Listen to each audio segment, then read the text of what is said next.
اوس هم په غونډه کې یو څه خاموشي خوره شوې ده. نو یو داسې څوک راغواړم چې تاسو ته به ډېره داسې نوې خبره وي، ځکه چې هغه زموږ د دغې سیمې دی، خو په دې سیمه کې اوس مهال نشته او هغه کابل کې اوسېږي. هلته یو ادبي بهیر دی شیبه باران، چې په هغې کې د غږ دومره مینوال پیدا شوي دي او همداسې زموږ په سیمه کې هم شته. نو څومره صفتونه چې وکړم کم دي، ځکه هلته په ده باندې یوازې د ده نوم نه یادېږي، یوازې د پېښور نوم نه، بلکې هلته په ده باندې د شینواري نوم یادېږي. نو د خوشحالۍ خبره ده، بې له ځنډه یې د ترنم دپاره راغواړم. ستاسو د لاسونو په شوق او پړکا کې امان مسرور راغواړم چې ټول ترنم به ورته بسم الله الرحمن الرحیم. د لوی او بخښونکي خدای په سپېڅلي نامه د غونډې ټولو ګډونوالو ته سلامونه او نیکې هیلې. یو څو انتخاب کرکې د ستاسو ټولو په اجازه باندې نن مې ډېرې اوښکې تویې کړې د دې خاورې په لمنه، د دې خاورې او وطنه خلک ولې ځي وطنه.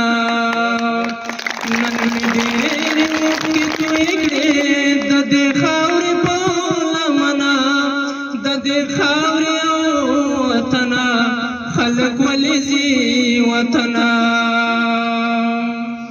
غږ راکړه پامیرا په مو باندې امیرا، پکتیکا خو زهیرا د هلمند سیند مسیرا.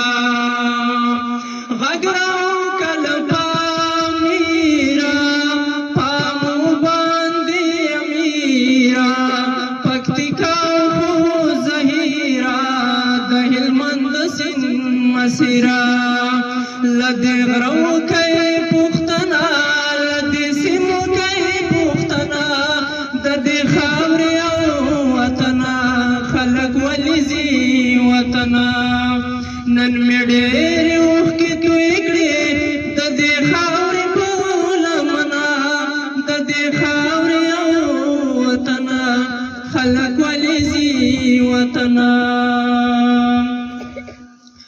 دا وطن به بیا وطن شي چې موږ ټول د دې وطن شو، افغان یو وجود او تن شو، ټول د دې خاورې څښتن شو. دا وطن به بیا وطن شي چې موږ ټول د دې وطن شو، افغان یو وجود او تن شي، ټول د دې خاورې څښتن شو.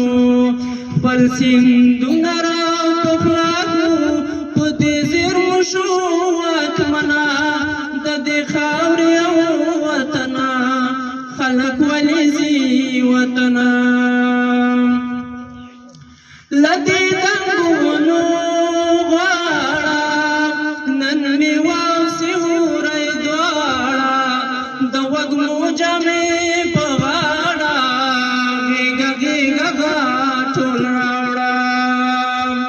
له دې دنګو ونو غواړه نن مې وسیوری دواړه، د وږمو جامې په غاړه غېږه غېږه ټول راوړه. چې نه جنګ وي په وطن کې نه نښته وي په ونه، د دې خاورې او وطنه خلک ولې ځي وطنه. نن مې ډېرې اوښکې تویې کړې د دې خاورې په لمنه، د دې خاورې او وطنه خلک ولې ځي وطنه، د دې خاورې او وطنه خلک ولې ځي وطنه.